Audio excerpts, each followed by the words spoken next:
Tara, luto tayo ng inasal na manok. Marinate natin ito sa suka, toyo, asin, paminta, lemongrass or tanglad, sibuyas, etc. Search nyo na lang sa Google kung anong magandang marinate. Para naman sa chicken oil, sinashoot ko to ng olive oil. Nagprito lang ako ng tanglad, bawang, sibuyas, rosemary at atsuete. At naglagay ako ng mesquite wood for smoky flavor. In-offset smoke ko muna to ng mga 30 to 40 minutes. Ibig sabihin, hindi ko to nirektang inihaw dun sa uling para hindi masunog agad yung balat ng manok. Binuksan ko yung vent damper at yung ash catcher para hindi mamatay at ma-choke yung apoy. After that, nilagyan ko na ng atsuete para magkakulay ang manok.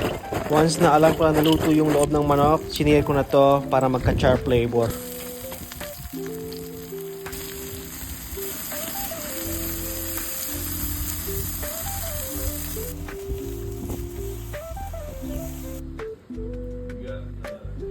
Ito yung pansit.